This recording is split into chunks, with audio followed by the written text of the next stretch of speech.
already done our greatest living actors, so it's only right that we do the same for the actors that are shuffled off this mortal coil.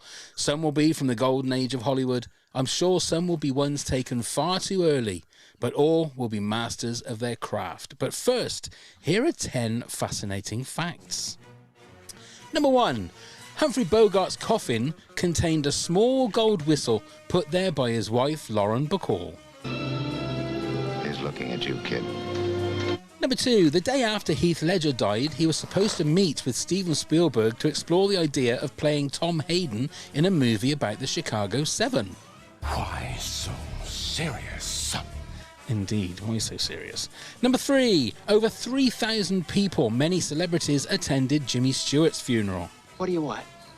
You want the moon? Just say the word and I'll throw a lasso around it and pull it down. Number 4. Burt Lancaster could not attend the funeral of close friend Telly Savalas as he was seriously ill at the time. And is there enough magic out there in the moonlight to make this dream come true? Number 5. Jack Lemmon's headstone reads, Jack Lemmon in.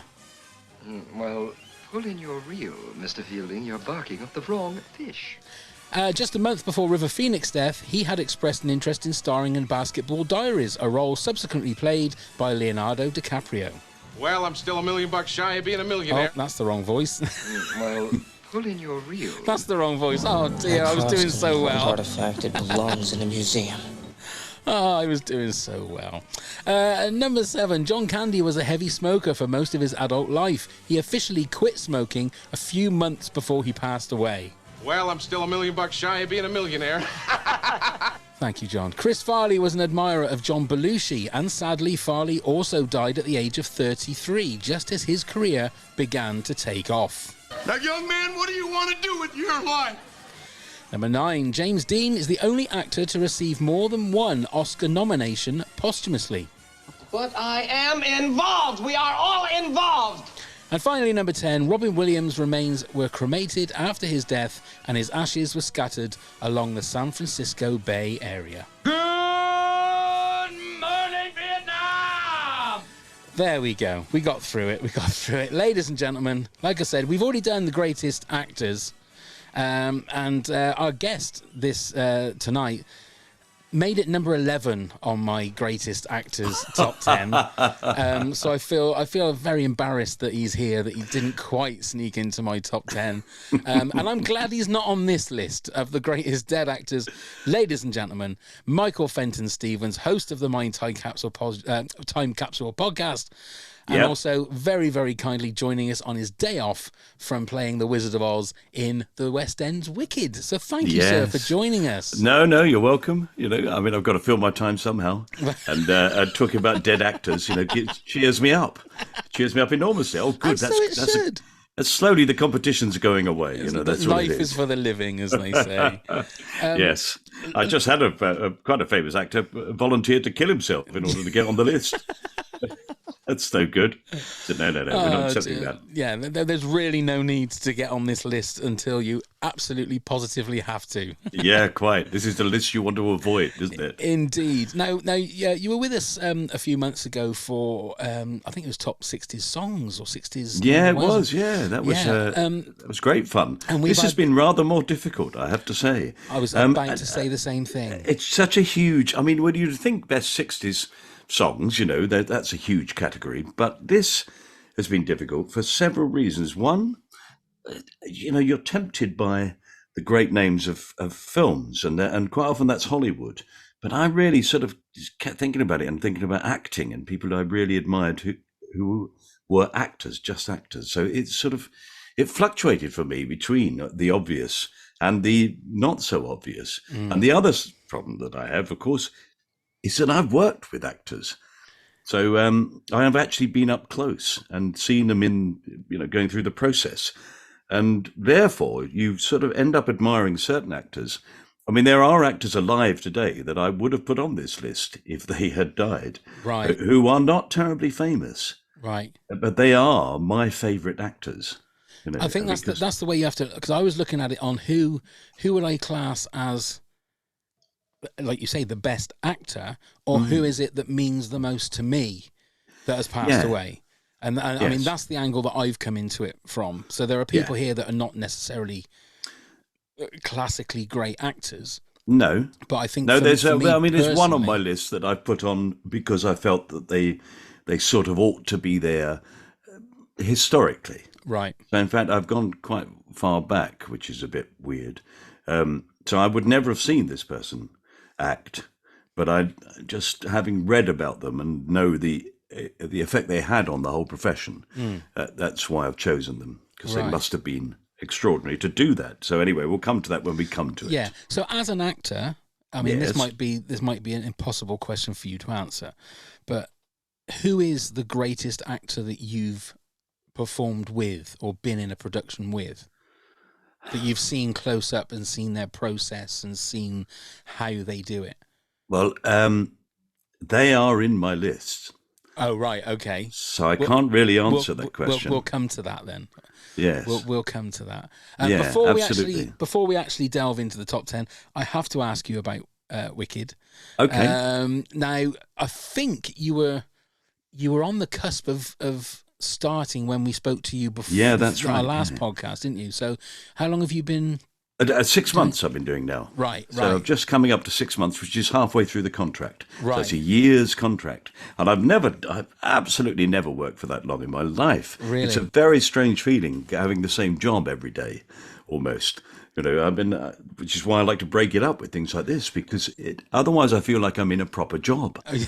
And that's You don't not want good. that. I don't want that. I didn't become an actor in order to work.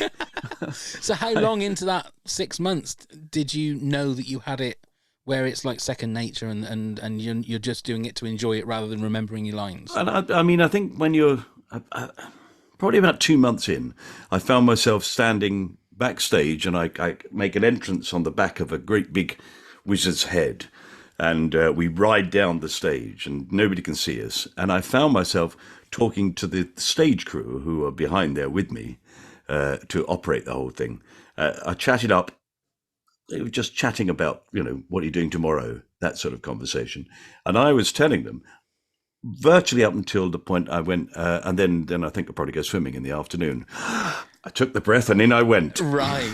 It was really, it's weird. Is Because that- you're is also that- very confident in the fact that the sound people are amazing, as are all these, the whole crew they're the real skill. Yeah. And they do this thing where they put your mic in just exactly on the line, and then once you've said it, I had a cough when I first started, and I kept saying, I've got this cough, and I think I can control it, but actually, every now and again, I really need to cough. They said, it's all right, we'll take the mic out between every line. And they do. You just you say the line, and then I would say the line, and nothing. Not mic'd at all. Amazing.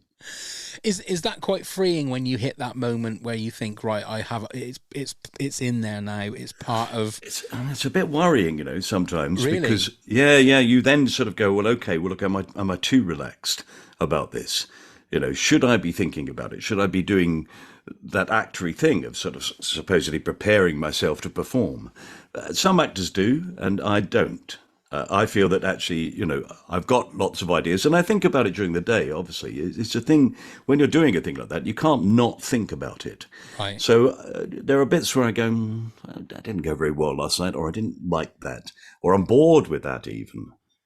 And sometimes that can be getting a big laugh. You can say, I'm just bored with the fact that I get that laugh every night just by doing that thing. Really? And until you start thinking, I wonder if I did this instead, if it would still get that laugh. Or if I sped that up, I would still get the laugh. Or in fact, if I didn't even try to get the laugh, would I get the laugh? Is it me or is it the line? Yeah. I don't know. Until you play with it in that way. You can't help yourself. You have to. And, in order to keep yourself sane as well. Otherwise, when people say, I don't know how you can do the same thing every night. I've always said to people, and it is true, you don't do the same thing. You do, every show is very different because you're experiencing it and people say things back, and it totally takes the tiniest of changes for you to notice it because you become so familiar with it. So that's the exciting part of it. And, I am at the point now where I can simply turn around, walk on and do it. Yeah. but I don't really know what I'm going to do. Right. That's the thing that I like. I was going to say, is there scope and space for you to? I mean, obviously, I'm assuming that you can't change the dialogue, I suppose. But No, it's difficult in a big musical, of course, because certain things are dictated by the thing itself. One, the lighting is very precise, so you have to go to a certain point on the stage at a certain place because it moves and changes, and you wouldn't be lit. So that affects it. Also, the other actors expect you to go there, and they get very used to it happening. And, a lot of it is to music. So even when you're speaking, quite often, you're speaking with underscoring happening, and you have to get the lines out in a certain amount of time. So you have to finish in order to be able to sing again, or for somebody else to sing. Yeah. So those are restrictions on it. But actually interpreting the lines, the dialogue, and that's pretty much your job, And you never want to interpret it in such a way that is obviously stupid, sort of go, well, I've changed the meaning of it. Yeah. Totally. But there are, you can put emphasis on things. You can actually make things more passionate or less passionate. You can laugh at things, you can find them amusing, or be annoyed at them. And there are all sorts of choices you can make, and you tend to make them in the moment. And you make them depending on how much the other person is annoyed. Right. So if they're coming at you strongly, you might want to go defensive, or you might want to fight back. So that's the thrill of it. That's the exciting thing, I think. Yeah. I feel like James Lipton on the Actors Studio with these. Yeah. And you fascinating stuff to anybody who's not interested in You acting. haven't tried to slip in the chicken song somewhere before Defying Gravity, have you, eh? I did get told off for giving the audience a look. Did you? So that's it, yeah. Just something happened, and I basically I pantoed it. Did you? Oh, I my couldn't. Lord. And they went, "You can't do that, Mike." Right. I said, "Got a big laugh though, didn't it?" They went, "You can't do it." I mean, I suppose again, you've done theatre before, haven't you? So it's kind of, but is like West End musical theatre different? I mean, obviously it's different, but well, there was a whole language that I didn't understand Right. when I first turned up. They all talked to each other about things, and I went, "Well, I'm sorry, what's that?" Certain things that I think about it now, they're really obvious. We would get a text every night saying, it said OFFS in capital letters, and then underneath a list of names, and then another list of names next to them. And I kept looking at it, thinking, what does OFFS mean? And in the end, I said, look, I'm really sorry, but the only thing I can come up with here is that means oh, for fuck's sake. And they said, no, it means offs. It's what it says, offs. I said, well, what are offs? And they said, people who are off tonight. Oh, right, okay. And I said, oh.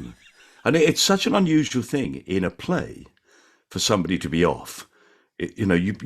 People struggle right through, but in a musical, because they're asking such extraordinary things of them vocally, if there's something a bit wrong, they say, no, don't do it. Right. Well, we've got understudies they've got understudies. I mean, the lead actors in the show have a whole stream of understudies behind them to cover them, and they're all really, really good. And there's you soldiering on with a cough. I know. You don't if I'd care. known that, if I'd only known. Okay. Right. Before we start, we have got this, which I don't think we did the first time that you were with us. We got this. Lisa's challenge. What the fuck are you saying? Basically, with this Lisa's challenge, it's how many duplicates we're going to have, do you think, Michael? Between me and you, how many are we going to have the same out of the 10? I'm going to go for 4. Oh, okay. I'm going to be a bit more cautious. I think... There's a lot to choose from, aren't there? Yeah, I mean, there is. I'm going to go 2. I'm going to say 2. You're probably right. And we'll test that. There is a, now that you think it's possible there'd be none at all. I think that is absolutely possible. That is absolutely possible. Michael, hit us with your number 10 then, please. Okay, number 10. For several reasons, is Gene Wilder, the brilliant actor Gene Wilder. I mean, I know you don't think of him as a classical actor or as a serious actor particularly, but I think there are moments of pathos and beauty in what he does that are extraordinary, they're what heighten the comedy. And also, as generally my career has been comedy, I have to say I really admire people who can do both, who can actually be fantastically serious and then be really funny, and you don't really notice a difference between what they're doing. They're not being funny, they just are funny.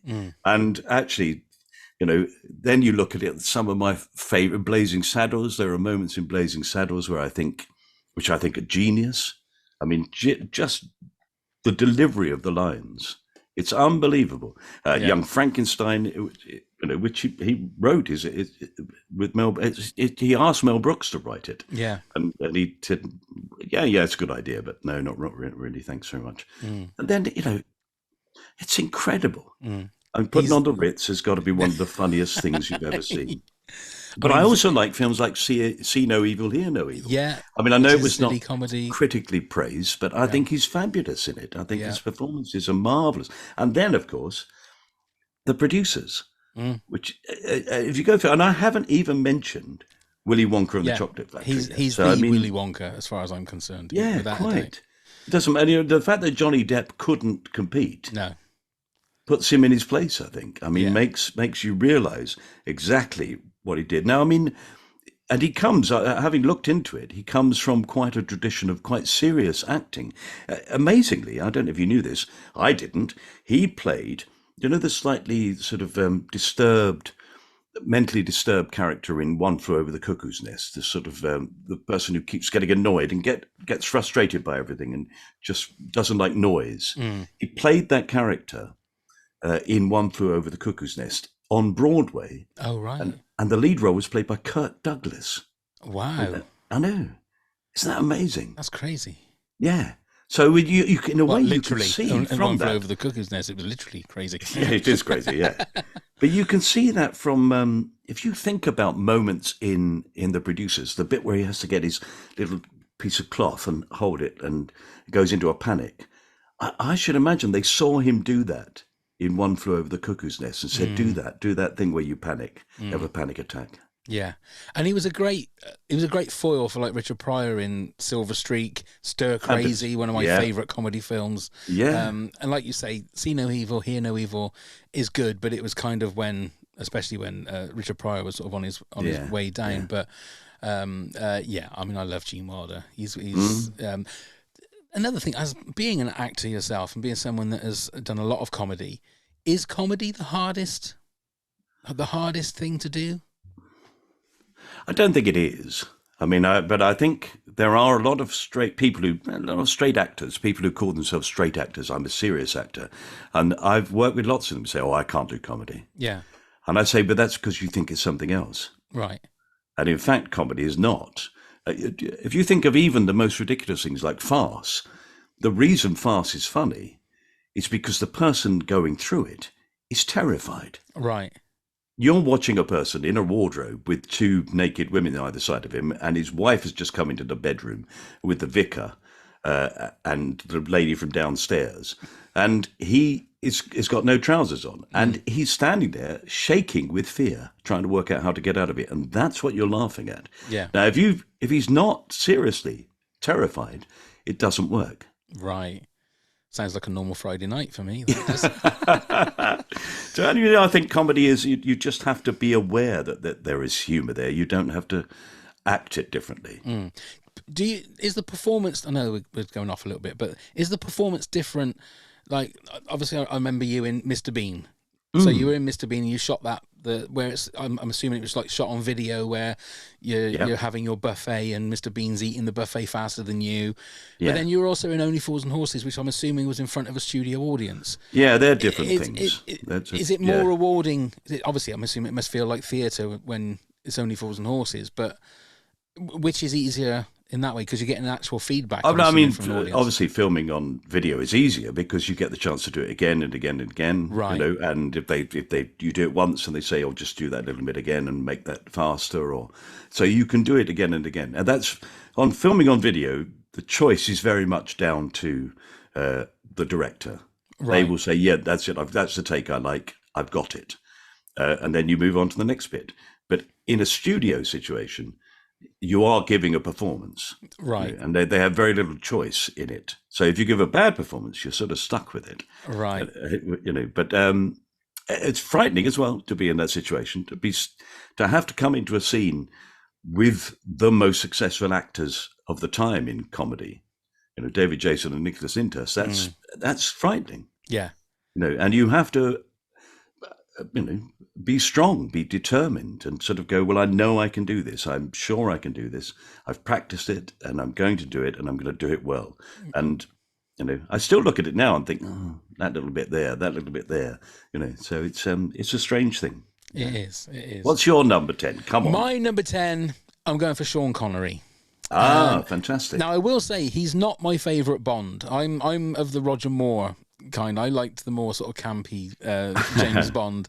But as an overall actor, I think in Indiana Jones and the Last Crusade, although he was only a couple of years older than Harrison Ford, it was an amazing double act, him and Harrison Ford as father and son.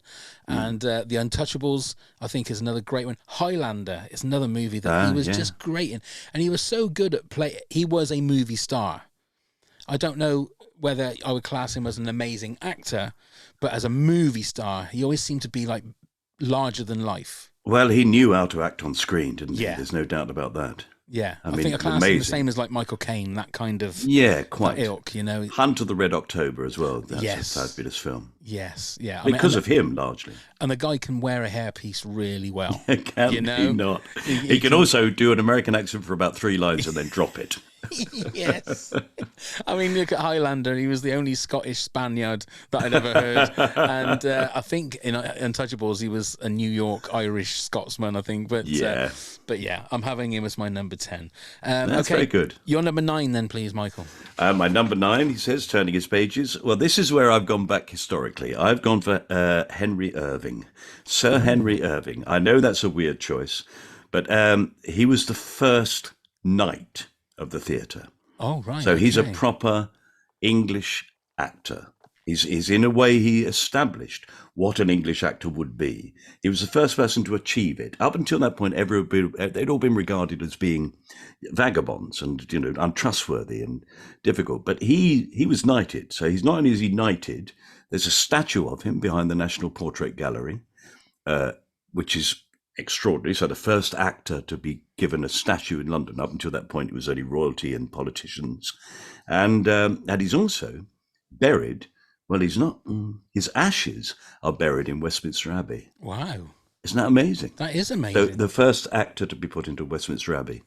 Right. And also the first person who'd been cremated to be buried there, amazingly. Right. Yeah. Was he mainly a theatre actor then, or did he do almost entirely? There wasn't really any other thing, but so he died in 1905, I think. So wow, okay. He was entirely. He sort of was a proper actor manager as well. He ran his own company at the Lyceum Theatre in London. He just put plays on. He did all the Shakespearean roles at a time when really Shakespeare wasn't that in vogue during the Victorian age.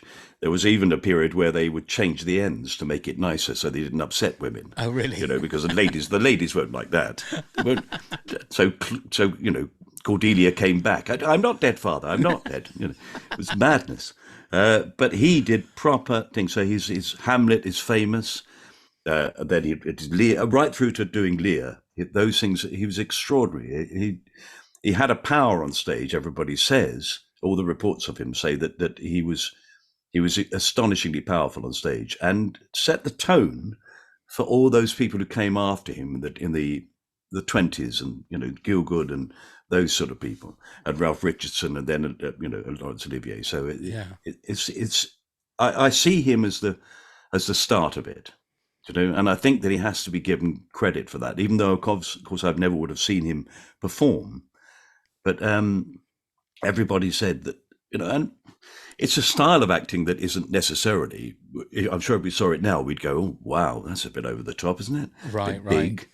But, I'm talking about doing a show and then adjusting my mic, but he wouldn't have had a mic. No. It was all about having these amazing voices, that they could carry right through these huge theatres and do them night after night. And that's a discipline and a skill that is fading, really, and has been there for about 100, 150 years. I mean, maybe I could have chosen Burbage, who was Shakespeare's leading actor, as an example. But I think that the whole style of acting in this country it comes through Henry Irving. That's great, and he deserves a place on the list, doesn't he? I think. Okay, yeah, good, wonderful. My number 9, he was in the clips that I played earlier on. I'm going for John Candy. Now, John Candy is one of those guys that I kind of think, what would he be doing now if he was still alive? You know, would he still be playing sort of bumbling comedy characters? Would he be the kind of guy that would have got an Oscar by now? I mean, Planes, Trains and Automobiles is one of my favourite movies of all time. And as much as I'm a massive Steve Martin fan, it's mainly because John Candy brings the heart and the emotion into that movie. Yeah, he does, yeah. But he could also be a complete, Uncle Buck and just other movies like even the little bit in Home Alone. He's one of those guys that he's what you call a 27%er. He makes everything he's in 27% a little bit better because he's just seeing him there and the things that he does. It's Mermaid. That's another one, isn't it? The Mermaid. Splash. That's with, what, with Tom what it's Hanks. called. That's right. Yes. Yeah, he was. That's in a way. That's where you first came across him, wasn't it? I think. Yeah, I mean, he was one of the police chiefs in Blues Brothers, right? Which Of course, he was a small part, and Stripes as well with Bill Murray. Right. That was quite a young John Candy. It's that whole gang, isn't it? That crowd that came through that National Lampoon crowd. Yeah, they were done some amazing things, haven't they? And just amazing. Out of Saturday Night Live, really. Yeah, and whatever it was called, there was one up in. I think he was in the Canada version. I can't remember what it's called. Right. But yeah, just and Rick Moranis and all of that kind of guys. Dan Aykroyd, obviously John Belushi and all that. But he's my number 9. It's very good. Number 8, please, Michael. Number 8. Now I'm going personal here because, but I'm choosing the actor Sir Anthony Quayle. So Anthony Quayle, who people say, is that Anthony Quinn? I say, no, Anthony Quayle. So Anthony Quayle, I worked with as a young actor. I was in my very first play at Colchester Rep. I was playing Tom Jones in Tom Jones. And somebody said, don't mess around on the matinee, will you? Because I've got a friend in. Somebody's going to come and see me and they might give me a job. And we all agreed, yeah, sure. So we did a show and it wasn't a very big audience. But it was a lovely show. It was a really good, we all went, okay, yeah, we'll do our best for you. And then we really did. We did a great show. And afterwards, I had a knock on my dressing room door and in walked Anthony Quayle. Now, if you know him, he's the actor in Ice Cold in Alex. He's in Lawrence of Arabia and all sorts of, loads and loads of films. I found out later that, in fact, his life, he was the man who started the RSC. And that's an important thing, which not many people know. He formed a company of actors doing Shakespeare at the Memorial Theatre in Stratford, and then that eventually was named the Royal Shakespeare Company. But he started it, and he took people to Stratford. It's a weird idea. Peggy Ashcroft, Richard Burton, Peter O'Toole. He persuaded them to come. And he was part of the Old Vic Company with Olivier. He did extraordinary work. Having done the RSC, he bought himself a 40-foot ketch, so a large boat, and sailed around the world and would only do films where he could sail there. Really? Isn't that brilliant? Which is why he does turn up in a Tarzan film and things like that, because he would just say, well, yeah, as long as I can get there by boat. Yeah. So he lived on it for 20 years, I think, brought his family up on it. But I worked with him in a company. We did a couple of plays together, but we most particularly did The Tempest. And I played Ferdinand, the young love interest, and he played Prospero. And honestly, he was not only the most amazing man. I mean, he had such an effect on me as a young man. He was an extraordinary man, kind, thoughtful, did incredible things during the Second World War. He was in the Secret Service, told me stories about these things that he did. He put his family first and was most interested in them. And he's once said to me, if I had to judge it, I would put my family first as the most important thing I've done in my life. Then I'd talk about the things I did in the war. That was secondly, almost as important. He said, then I did some acting. Wow. He said, enjoy yourself, Mike, but don't take it too seriously. And, for somebody who was knighted for his work, That's an extraordinary thing. He died the day before Laurence Olivier and was hardly noticed in the press, sadly. But he really was one of our great actors, and certainly one of our great Shakespearean actors. And I stood every night and watched him in the wings playing Prospero, waiting to come on. And when I talk about Henry Irving and the line going through, he had the largest chest I've ever seen in my life. He would honestly take a breath and you'd see his diaphragm move 6-7 inches. It was incredible. And he would then deliver a whole speech in one breath, but without any effort, but with great volume and but not shouting it, just projecting. And it was such a lesson as an actor to learn how to use the muscles in your around your lungs and your diaphragm, and how to breathe properly. And I learned it all from watching him.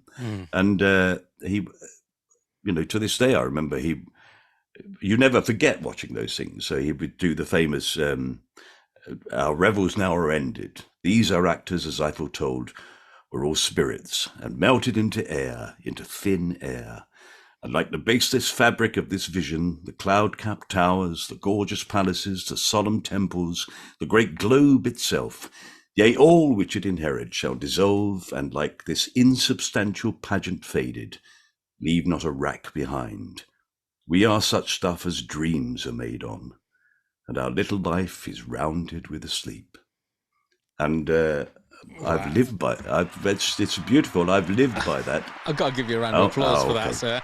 Well, you never forget it. And I've sort of, if you listen to the words of that, all this stuff, everything, all this show, it's nothing. Little lives rounded with a sleep, and you sort of go, well, in fact, that's a good thing to remember. Don't get too big for your boots. Wow. So I loved him. I loved him dearly, and I can't do a list. I said this without Anthony Quayle in it. That's beautiful. That is beautiful. With things like that, with that kind of what you've just sort of brought out of your brain there, do you have loads of those kind of things that if you remember the first line, it would just the rest of it comes? Yes. Yeah, it's weird. It sort of makes sense in your head.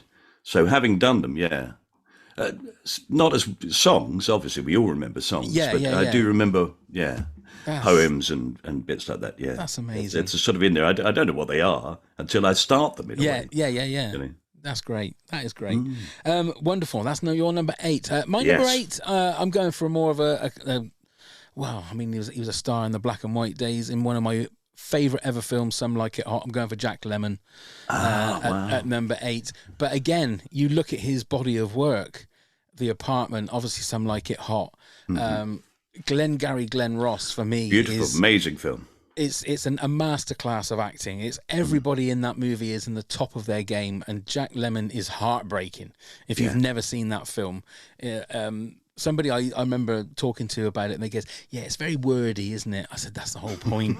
It's not like action packed. It's people sitting down talking about real life and stuff, but it is just an amazing film. And Jack Lemmon is one of those guys that I don't know if he ever played a bad guy in a movie. He must have done. Yeah, but I think I would still side with him, even if he was playing a bad guy, because he's just one of those guys that you root for, all the time. And I love Jack Lemmon. He's just such a great actor. And him and Walter Matthau together.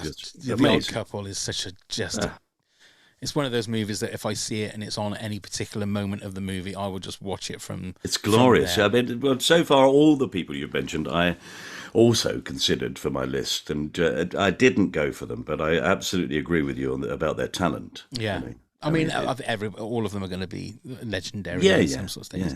Yeah. So that's my number 8. So your number 7 then, please, sir. Number 7. Well, it's along the same sort of lines, but it's actually it's the great Jimmy Stewart, James Stewart. That's my number 6. Well, there we are. 6, yeah. So he didn't go ahead of those, but It's a Wonderful Life is I think possibly one of my favourite films. It's an amazing thing, but he did so many different things and showed such an extraordinary ability through his career.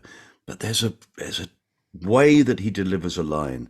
There's a hesitancy sometimes to what he does that everybody's told not to do. in many ways, if you filmed some of the scenes that he did now, I think a director might well say, just, do you know the lines? Have you learnt them? Yeah. Because it does that He does. a lot, and yet it's so endearing and so true. He's so believable. You know, yeah, that's right. It just, all those little phrases that come back to you, it's amazing. Yeah. He's got this ability also to do sort of, in a way, high comedy. He did sort of musical films and covered every area, but then also the Hitchcock stuff. Yeah. You know, Rear Window and Vertigo and Rope. It's an amazing bank of work. I'm not sure I ever agreed with his politics, but I don't think that's what this is about. No. This is about, did you watch someone and go, how the hell do you do that? And I have watched him a lot and just thought, and it seems so casual what he does. Yeah. Now that little clip, you'd say, you would think if you had to say the line, you want the moon? You want the moon? Well, I'll lasso it for you. Yeah. That, you know, I mean, it seems so overly romantic. But to have to say that, you would think, no, you're not going to get away with that. But you completely believe that that's just come out of his head. Yeah. It's amazing. And I think that especially It's a Wonderful Life can be and probably is one of the schmaltziest movies that you get. But the way that he plays it, I cry every year when we watch it at Christmas. Every year, he's the richest man in town, his brother says, But I bought on iTunes Harvey. Yes, I've not mentioned that. What a fabulous film! I'd never seen it before, and I thought I'm going to watch it and see what. And I thought it's just such a great film. It's just so sort of sweet, and again, he's probably batshit crazy, but you just love the fact that he's got this imaginary rabbit as a friend. 7-foot white rabbit. 7-foot white. He talks to, and I love those scenes where he's talking to the police, and then they all think, we've got a nutcase here. Yeah. And again, he does that. You know my friend here, my friend Harvey. Harvey's where's he always gone. Yeah, it's so beautiful what he does. Yeah, and The Man Who Shot Liberty Valance, another great movie. Yes, absolutely. Yeah. Well, there we are. Yes, that's your number 7. That's my number 6. My number 7. I'm going for the legendary Peter Sellers. Again, I love stupid comedy, and he was the king of it when it came to the Pink Panther movies. I could watch those over and over again and just laugh every single time. At the outtakes as well, the bloopers of those movies are just so fun. But he's one of those guys that he could play anything, you know. And in Doctor Strangelove, he literally did play three different characters, 2 or 3 different characters in that. Such a good actor. Yeah, you can't actually. You sometimes forget this is the same person, don't you? Absolutely, it's that good. Absolutely. Yeah, and I he think did that. Of course, he did that his whole career. He did that in The Goons. That's right. I mean, the fact that he would play. That's right. Just that, and then would play the terribly charming sort of. So this had I say, old chap, and it had those characters, and just it would do, and then old blokes, you'd have the old fella talk like that. Yeah. But So they good. weren't caricatures. They were. I mean, I can do them because I heard him do them, and just went, oh God, yeah, people do talk like that. Yes, it's amazing. Yeah. So I feel he had to be in my top 10. That's very good. Thank you. Yeah. So that's my number 7. So your number 6, then, please. Number 6. I have to work my way back. Now, this is the one that is a bit. I just thought I can't not put him in, and it was. This will surprise you. I can't see that you've chosen this. I've chosen Rick Mayall. I mean, that's a great choice. I feel like I've done a disservice by not having him on my top 10 now. I didn't even think about him. No, it occurred to me quite late on. Yeah. And I was going to, I think, I mean, I can't even dare tell you who he replaced, but it just occurred, I thought, no, I've got to put Rick in. Yeah. I've never seen anybody like Rick Mayall. I've never been in the presence of anybody with the power that he had. It was astonishing. Yeah. He was the most enigmatic man I've ever met in my life, and it wasn't him.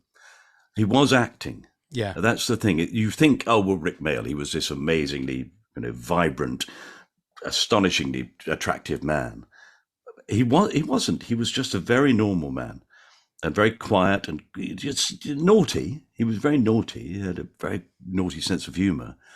But I really, really liked him, and I knew him a lot when in my early career, and then just watched him do all sorts of things over the years. But just the hold you could have on an audience, in front of an audience, he was astonishing. Mm-hmm.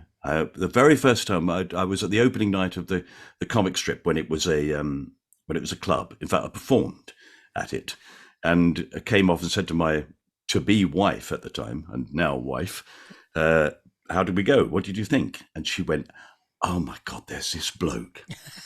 And I went, what? She went, oh, there's this man. Now, first of all, he's the sexiest man I've ever seen in my life, but he is so funny. Well, who? His name's Rick. It's Rick and Aid. And Rick, he's unbelievable. And I've never forgotten it. He's right. And he came to my house once. Did he? Along came for the weekend. And I said, I met him. I live in Tunbridge Wells, and I met him at the station. I said, I'll meet you at the station. I'll give you a lift. He said, no, it's a lovely day. We walk. I said, well, you have to go right through town, Rick. And it's Saturday morning. This was absolutely at the height of the young ones. So he was incredibly famous. And he said, it's all right, I won't do it. And I said, do what? He said, I won't do Rick. And I thought, it's mad. Yeah. And we came out, and we walked most of the way up the hill and into the town centre. We were walking through the town centre, and I said, I can't believe it. He said, I'm not doing him. Right. And he said, I'll do it for you if you like. I went, all right. He said, well, hang back a bit. And I let him go ahead of me. And then he turned into Rick. Right. He suddenly stood taller and started striding and just looked at everybody. And the place went, people screamed. Oh, my God. Oh, and kids ran to him. He was mobbed. It was extraordinary. And he just turned it on. That's crazy. Isn't it crazy? That is crazy. And I've never forgotten that. I thought, so, wow, you're pretending. And that's the greatest piece of acting I've ever seen. Yeah. Yeah, I mean, he was one of my heroes of the 80s. I mean, I was of the age that the young ones was the thing for me. It is perfect for me. So it was. I can't believe I never put him in my top 10. That's really bummed me out now because I just didn't even think. It's. I mean, it is hard to still believe that he has gone. Yeah, it is really hard because he was somebody that was just always energetic and enigmatic and like you say, naughty and just had that glint in his eye all the time. But I could tell you story after story, I'm afraid. Bet but you could. Top 10 Rick Mayall stories we'll have us the next time you come on. Okay, my number 6 was Jimmy Stewart. So we're halfway through. So it's time for this. No, not that. Time for this. Quiz, hot shot. Right, we've got a little quick quiz for you, Michael. I mentioned on the facts about Jack Lemmon's headstone. So I've got 10 famous actors' headstones, and what they put on them. You need to tell me whose headstone it is. Okay. So it might be. I mean, they're entertainers. Possibly, maybe, might be one writer in there as well. Mm-hmm. So number 1 is Letter Rip. Letter Rip. Letter Rip. I mean, some of these might be. No, I can't. No, I don't know. That is Leslie Nielsen. Because he always used to go around with that fart thing in his hand when he did interviews, and he had letter Rip on his headstone. Wow. Number 2, That's All, Folks. So is it Walt Disney? No, it's not. Oh, Mel Blanc. Mel Blanc, of course, yeah. Yes. Number 3, Told You I Was Sick. That's Spike Milligan. That is Spike Milligan. Famously, yes. Number 4, I'm In on a Plot. No. That was Alfred Hitchcock. That's on his headstone. Wow. Number 5, The Best Is Yet to Come. I've heard that. No, go on, tell me. That is Frank Sinatra. Is it? It is. Yeah, of course. Number 6, There Goes the Neighborhood. These are great, aren't they? Yeah. No, who's that? That is Rodney Dangerfield. Is it? Yes. Yeah, very good. Number 7, She Did It the Hard Way. No, I don't know. No, that's Betty Davis. Is it? It is. Number 8, Is This Your Card? Wow. How extraordinary. Isn't it weird how people, when you say it and when you tell me the people, I go, oh, I see. Usually I've gone, oh, it kind of makes sense, yeah. Yeah, but also how things fade. You know? Yeah, who's that? So that is actually Penn and Teller, the magicians. They've pre-done a plot for themselves that says, "Is this your card? Is this your card?" Yes. Fantastic. Number 9, I'm a writer, but then nobody's perfect.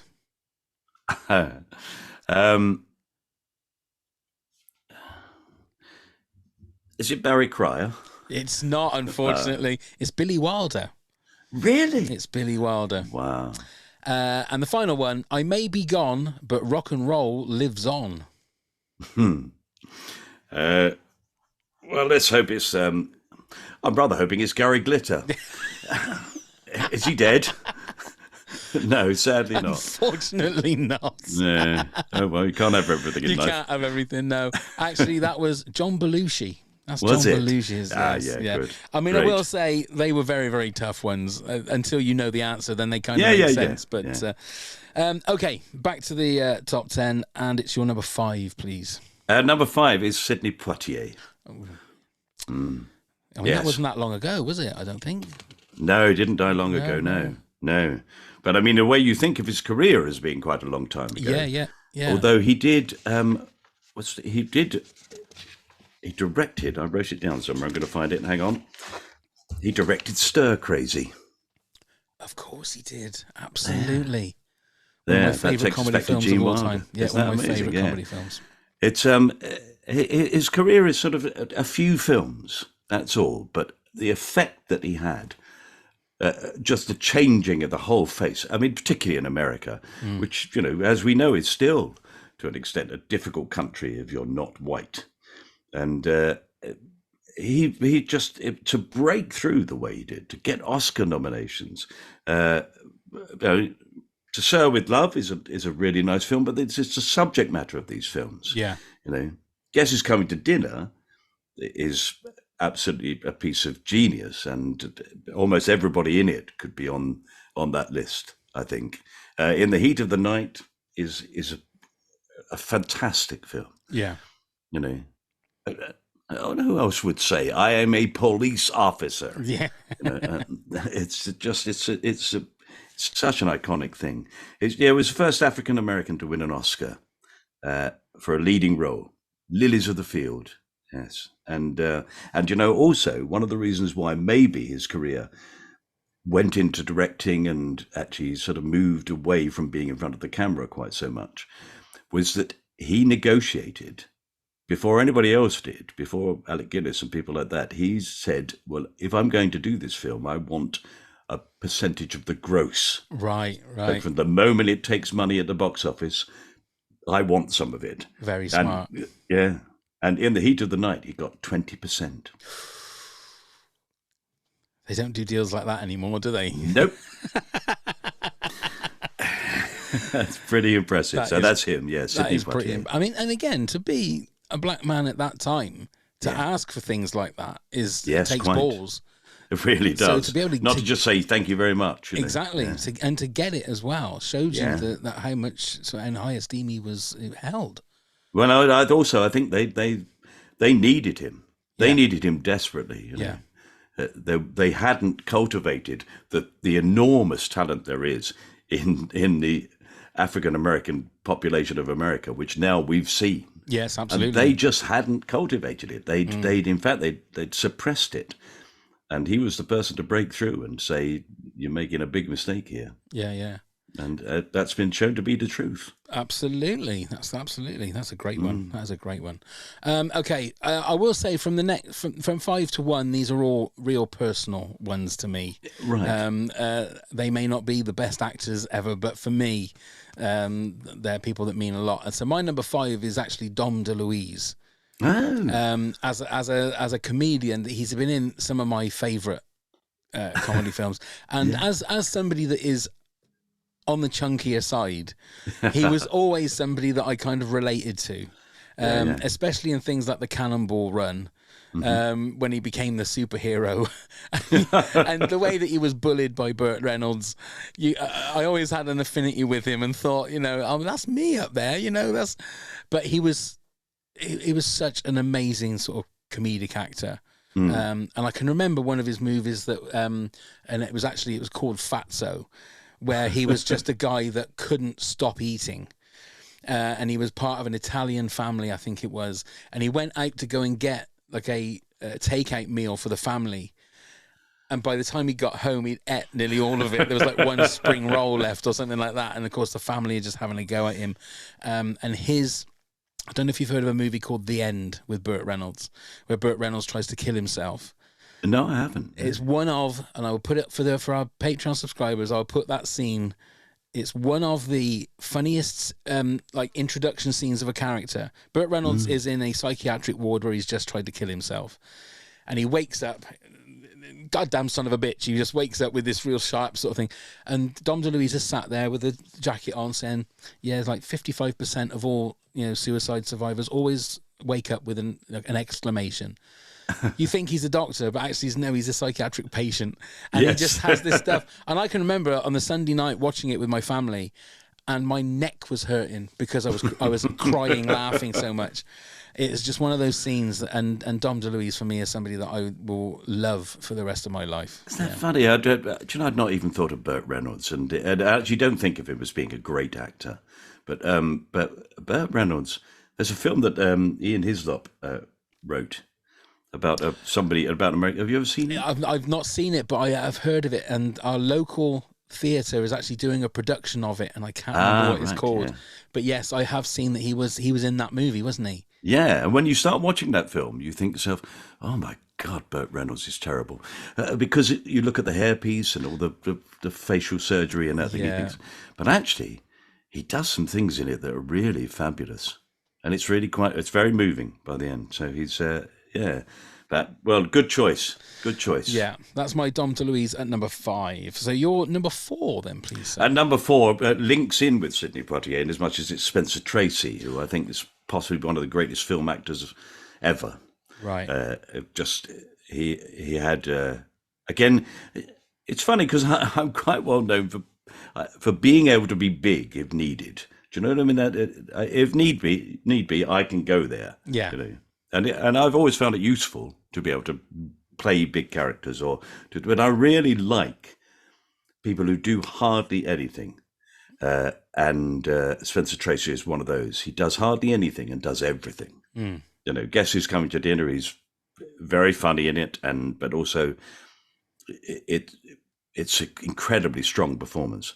Some amazing films, Bad Black Rock, and my favourite is, strange enough, is a film that also he co-stars with Gene Kelly, and it's without a doubt the best Gene Kelly performance that he ever put on film, which is Inherit the Wind, which is an astonishing film about somebody, a school teacher, played by the fellow who was the husband in Bewitched.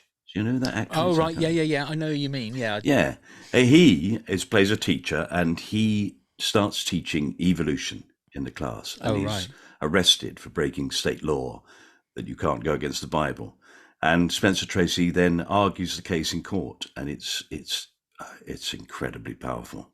It's an amazing film. Do you think someone like Spencer Tracy gets forgotten a little bit in regards when people are talking about the greatest actors of all time? I think so, yeah, which is maybe why I went for him, actually, because I've always, every time you see him, you think, wow, it's unbelievable what he's doing. It's so strong. And at the same time, he has that ability to he's throwing it away. He's really so you almost don't notice he's doing it. And by the end of the film, it's had exactly the effect it needs to have had. That's a real gift, though, isn't it? It's not showy at all. That's a gift to do that. Yeah. That's a great one at number 4. My number 4, amazingly enough, is Burt Reynolds. There you are. I felt like if Dom DeLuise was there, I mean, Burt Reynolds, for me, when you look at him in the 70s, he is to me what sort of George Clooney is now. He is a true, like, sort of superstar movie star. He might not be the greatest actor, but he was the top of the box office list for about 10 years, wasn't Smokey and the Bandit, Cannonball Run. But then you go to things like Deliverance, but then when he came back in Boogie Nights, he's amazing in Boogie Nights. Yeah. Absolutely amazing in that. And he had such a great range. I think, like you said, as he got older, the hairpiece and sort of plastic surgery kind of took over from him. But in his pomp, sort of late 60s, early sort of 70s, going into the 80s, I don't think there was anybody bigger than him. He was the biggest movie star there, and him and Dom DeLuise together, what a duo. And some of my favourite movies have both of those guys in it. So, fantastic. Oh, I'm so glad I picked him out then and talked about it because I'd forgotten how good he was. You know, when I saw this film, I thought, you know, and I've spoken to Ian Hislop about it. He said, "Oh God, it was really difficult," you know. But in the end, he did these amazing scenes. Yeah, and you did. They came out of nowhere. You went, "Wow, where did that come from?" Just an innate understanding of how to affect people on a screen. And the one I saw a TikTok last week, actually, before I put my top 10 actually together. All Dogs Go to Heaven. He did the voice of the main dog. Right. And I didn't know. I've watched that God knows how many times with my children.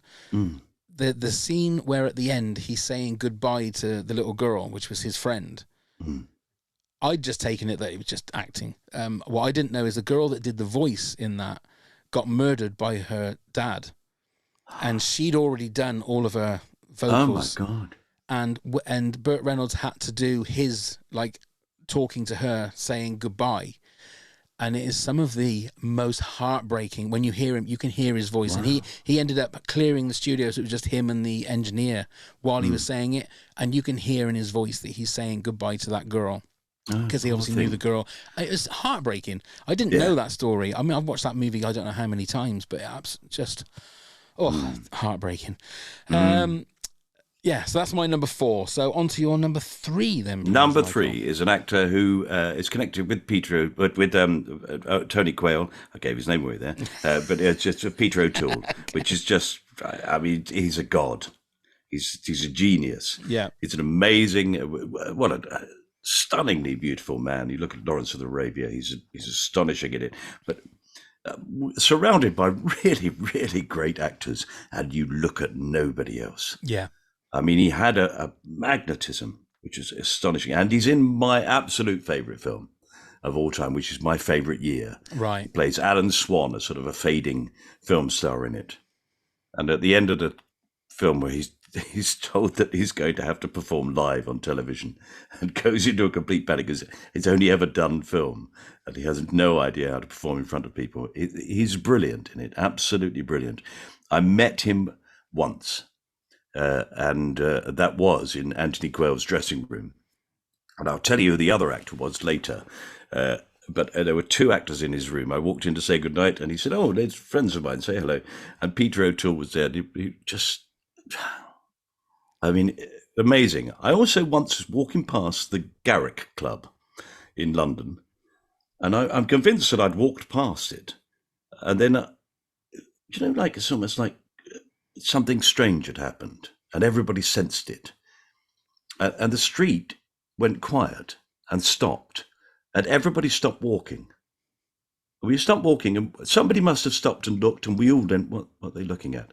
But we all stopped and looked as Peter O'Toole walked up the steps towards the Garrick Club in a cape and a large fedora and said, "Good evening, George," and threw his cape to him. That's amazing. And he stopped the street. Yeah.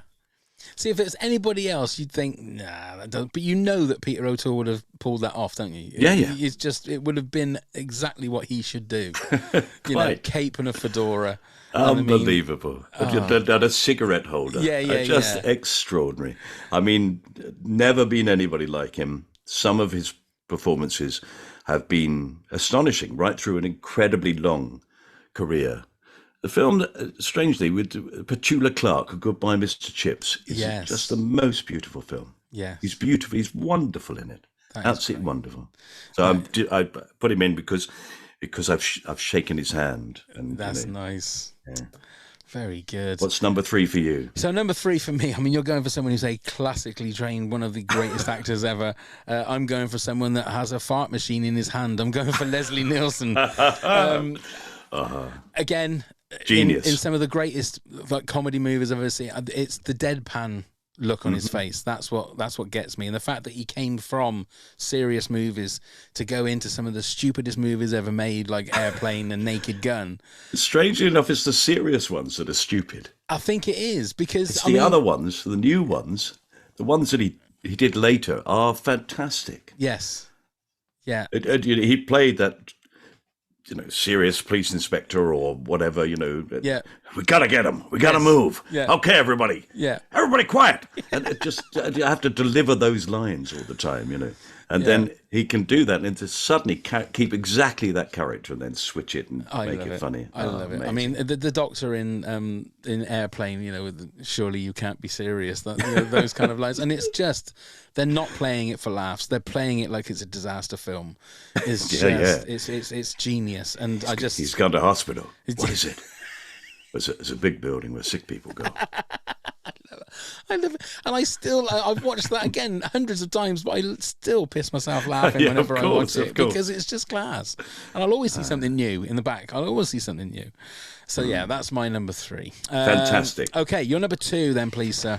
So number 2 is the other actor who was in the room with Peter O'Toole when I walked into this dressing room, who stood up, hugged me and said, "Well done, boy." Oh. And it was Richard Burton. Oh, my Lord. Mm-hmm. There was a lot of testosterone in that I don't room. think I said anything. Yeah, quite.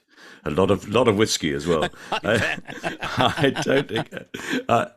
it was absolutely one of the greatest moments of my life. I can't believe that I met those two people. I can't believe that Richard Burton hugged me. And I sat there in silence for about 5 minutes and then said, "Well, I've got to go now." And I ran out and I ran out of the theatre and ran to the nearest telephone box. Nobody had mobile phones in those days. And I rang my dad and I said, "You'll never believe what's just happened to me." Oh, my God. I know. I mean, what a selfie that would have been if you'd had a mobile phone, wouldn't it? Oh, my God. I mean, that would have gone viral on TikTok. That photograph. Yeah. Goodness me. And then when we did The Tempest and Anthony Quayle played Prospero, we went up to lunch one day and he said, "Oh, I wasn't supposed to play this part. I'm knackered." And I said, "Well, oh." He said, "Yeah, but a friend of mine was going to do it, but he hurt his back." And I said, "You're going to know what's coming up." But I said, "Oh, well, who is it?" He said, "I'm not going to tell you. You'll just be annoyed with me." I said, No, come on. You've got to tell me who it was. Yeah. He said, "I can't bear to see your face when I tell you who it was." And I said, "Oh, don't be silly. I won't react at all." And he said, "It was Richard Burton." I went, "Oh, for fuck's sake." And he went, "I knew it." Can you imagine? Actually performing with it? It would have been... I mean, what he should have done is not tell you at all, and then all of a sudden you're waiting to go on, and there's Richard Burton on the screen. I mean, would you have been able to perform then if that had been the case? No. He was an amazing man. Very sad because he had an extraordinary life, and the money he got paid for the jobs he did. I was looking at some of them; they were paying him sort of 1.2 million for doing a film. It's the equivalent today of about 20 million pounds. Wow. He was being paid for these films. What a life! And he's fabulous in all sorts of things. Yeah, it's Sparrow came in from the cold. Beckett, which he does with O'Toole, Cleopatra even, which isn't a great film, but I think it would have been marvellous to have acted with him, but it was sadly not to be. But what a voice. Oh, absolutely. Wow. It always reminds me, whenever I watch Carry On Cleo and I see Sid James in his Roman armour, that was the Roman armour that Richard Burton wore in Cleopatra. Was it? Yeah, apparently so. They nicked a few of their Wow. like, props and stuff. How incredible. Oh dear. Okay. My number 2. I'm sorry, sir, but I'm going to cheat. I am going to cheat. I've got 2 people at number 2. Okay. For me, they are my comedy heroes, and that's Laurel and Hardy. Oh, fantastic. We did our top 10 Laurel and Hardy moments with Kevin Day, the comedian and writer, and so I've said really all I need to say about Laurel and Hardy, apart from the fact that's where my comedy sort of education has come from, is from watching Laurel and Hardy when I was little. The 20-minute shorts, they are the genius. I've always thought that if anybody doubts the genius of Laurel and Hardy, just watch Stan Laurel peel an egg. Yes, absolutely. It's enough. I couldn't agree with and you just more. watch Ollie Hardy next to him, just looking at him, just watching him peel an egg. Yeah, it's unbelievable that people could think that up, do it, and carry it off. Yes, it's one of the most astonishing pieces of film ever done. The idea, it's nothing. It's absolutely nothing, and yet it's genius. That's the thing with Stan Laurel. He would find the most common thing and the minutiae of the comedy, like turning on a light bulb. Yeah, he would look at it and think, what can I do to make that even funnier than just turning on? And the things that he would come up with is just amazing. And Oliver Hardy, just both geniuses. Right, before we reveal our number 1s, if you'd like to give us a countdown of your 10 to 2, yes, and then I will. I'll do the same, and then we'll reveal our number 1 choices. So number 10 for me was Gene Wilder. Number 9 was Henry Irving. Number 8 was Anthony Quayle. Number 7 was lost it. James Stewart. James Stewart. Jimmy Stewart. Yes, sorry. Number 6 was Rick Mayall. Number 5 was Sidney Poitier. Number 4, Spencer Tracy. Number 3, Peter O'Toole, followed obviously by Richard Burton, and then my number 1. Okay, so mine is number 10, Sean Connery. 9, John Candy. 8, Jack Lemmon. 7, Peter Sellers. 6, Jimmy Stewart. 5, Dom DeLuise. 4, Burt Reynolds. 3, Leslie Nielsen. And 2, Laurel and Hardy. So, Michael, what is your number 1 greatest? Well, I feel ashamed that I've gone down this rather serious sort of serious acting route. Oh, no. Whereas, in fact, I should have gone for comedy actors. No, I don't think so. I think you've got an amazing top 10 here so far. And then I've gone for the man who is probably regarded by most people as the greatest actor of all time, which is Laurence Olivier. Yeah. I just couldn't avoid it. And strangely enough, I've been told stories about Olivier that might make you think, oh, then he wasn't as great as he seemed to be. Anthony Quayle told me a story that he was standing in the wings. Oh, he came off one night. He was playing Laertes in Hamlet, and Olivier was playing Hamlet, and Peggy Ashcroft was playing Ophelia, and he came off and he was crying because she'd done the mad scene so beautifully, and it brought him to tears. And he walked up, and Olivier grabbed his arm and said, Tony, you all right? He went, yeah, no, sorry, it's just she was so extraordinary and made me cry. And Olivier apparently said to him, well, but they can't see that. Why are you bothering?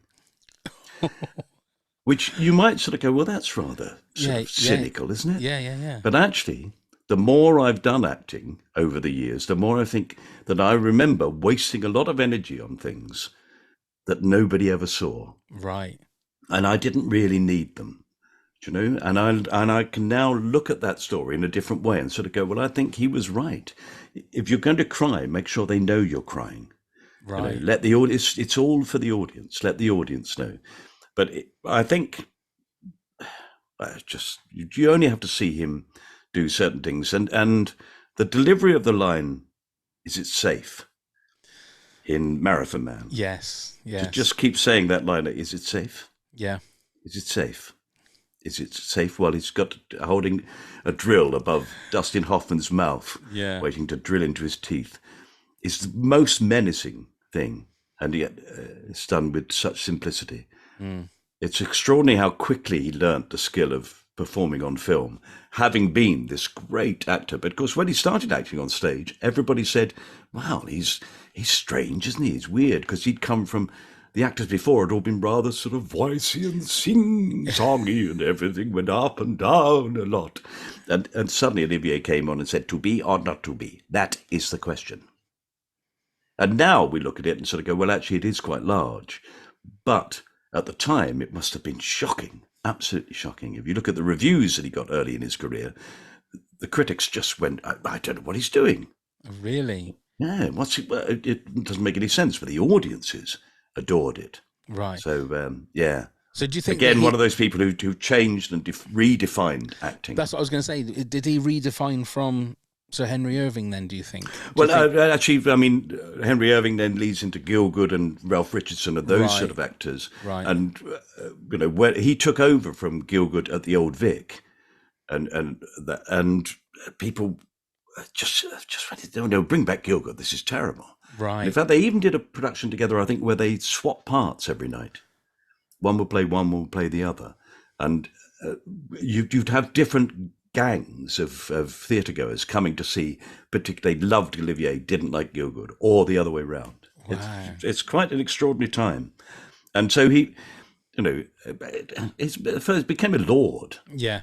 The lord of the theatre. That's an astonishing thing to happen. Yeah. And, and again, I was making a terrible little comedy show at Granada Television, and the canteen there, everybody ate at the canteen. And Olivier was filming Lear in one of the studios. And I got my tray and I walked across, and it was quite full. And the only table that didn't have anybody else on it was his table. And he was dressed in full Lear costume. Oh, my Lord. And I said, I'm terribly sorry, do you mind if I... He said, no, dear boy, sit down. Yeah. And I said to him, how are you? He said, I'm very tired, very tired. And we chatted while we had lunch, and I just... It's an extraordinary thing. What do you chat to him about? Do you? Well, I talked to him about anything else, anything other than... Right. I mean, I didn't want to say to him, tell me how to act. Yeah. That's what I wondered, whether you would... Could say, how long are you here? How long are you here? Oh, well, we're doing this, and then we're doing another thing afterwards. And we just talked like actors talk in a green room about, you get to go home at the weekend, those sort of things. Right. And that's what we did. What are you doing? Oh, it's a comedy show. Oh, how marvellous. How exciting. Oh, it's a children's thing, really. Oh, really? How lovely. And that was it, And you just think, wow, I just had a normal conversation with the greatest actor of all time. That is amazing. That is amazing. Okay, my number one, which means with this one, I win Lisa's challenge, because that means we've got two the same. Wow, well done. He was your number 10, yes. And I'm going for Gene Wilder. That's my number one. Oh, wow, how fantastic. Because my son will be delighted. Yeah, I absolutely love him. He's one of those guys that he was an unconventionally looking great leading man. Mm-hmm. With that amazing frizzy, wiry hair that he had. Mm-hmm. But something like Stir Crazy is one of my favorite movies, and Willy Wonka.